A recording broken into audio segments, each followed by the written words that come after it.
5월 24일 금요일입니다. 오늘도 또 이번 한 주간도 여러분 수고 많이 하셨습니다. 많은 일들이 있었지만은 여전히 우리는 주님의 자녀요, 주님과 함께 걸어가는 믿음의 삶이 될 줄 믿습니다. 오늘 하루도 그 은혜 가운데 살아가는 귀한 하루 되시기를 축복합니다. 우리 합심하여 먼저 기도하겠습니다. 남편과 아내는 본질적으로 하나님 앞에서 동등함을 알게 하시고 다만 지으심을 받은 목적대로 잘 쓰임받게 하옵소서. 우리 교회 청년들이 결혼의 소중함과 믿음의 가정을 이루어 하나님 나라를 만들어가는 일이 얼마나 귀한 사명인지를 깨닫게 하옵소서. 두 가지 기도 제목 가지고 합심해서 기도하겠습니다.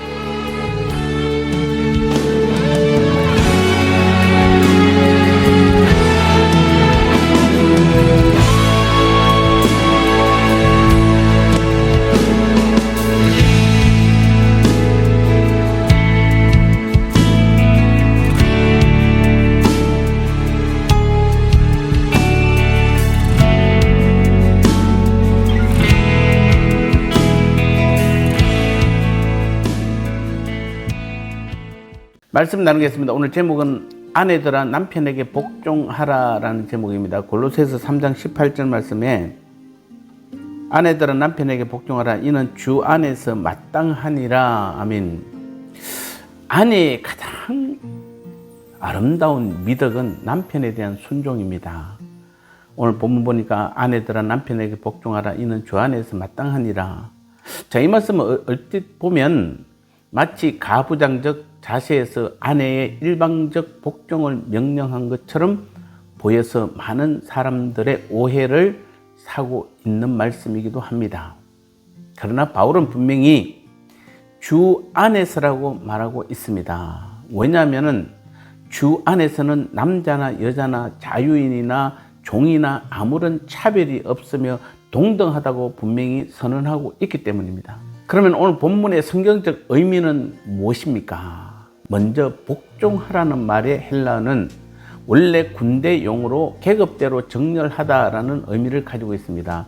즉 낮은 계급에 있는 자는 상위 계급자의 말에 복종하라는 것입니다. 하지만 여기에는 오늘 본문에서는 어떤 우열의 개념도 들어있지 않는 것입니다. 즉 계급이 낮다고 해서 더 열등한 것도 반대로 높다고 해서 그 자체로 우월한 것도 아니며 본질은 동등하되 다만 군대가 존재하는 목적을 위해서 그렇게 해야 한다는 것입니다. 그러면 동등함 가운데 복종이 있을 수 있습니까? 물론 있습니다. 우리는 그 대표적인 예를 바로 주님과 하나님을 통해 분명하게 볼 수 있습니다. 즉 주님께서는 본질적으로 하나님 아버지와 동등하셨으나 자발적으로 자신을 낮추어 하나님께 복종하신 것입니다. 하지만 그렇다고 해서 우리는 그 누구도 주님께서 하나님보다 열등하다고 말하지 않습니다. 만일 그렇게 말하는 자가 있다면 그는 이단입니다. 오히려 그렇게 스스로를 낮추셨기에 하나님은 주님을 더 높여 주셨습니다. 그러므로 오늘 우리는 세상의 잘못된 시각에서 일방적으로 말씀을 해석하며 그들의 어리석은 생각을 따르지 않도록 주의해야 합니다. 성경은 분명히 하나님께서 하와를 돕는 배필로 지으셨다고 말씀하고 있습니다. 이 말씀 역시 하와가 아담보다 열등하다는 의미가 아닌 것입니다. 아담이나 하와 모두 동등한 하나님의 형상으로 창조되었기 때문입니다. 따라서 이 말씀은 본질적으로는 동등하나 지으심을 받은 목적에 있어 구분이 있다는 뜻이며 오늘 본문에서 말씀하시는 복종도 바로 그와 같은 의미인 것입니다. 오늘 우리는 이 본문 말씀을 통해서 볼 때 세상 사람들의 문화나 가치관에서가 아니라 만물을 질서대로 하시는 하나님의 관점에서 보아야 할 것입니다. 그리고 남자와 여자를 지으시되 여자의 머리로 남자를 지으신 하나님께서는 남편에게는 그리스도의 사랑과 희생을 말씀하시는 동시에 아내에게는 돕는 배필로서의 복종을 명하셨다는 사실을 기억해야 할 것입니다.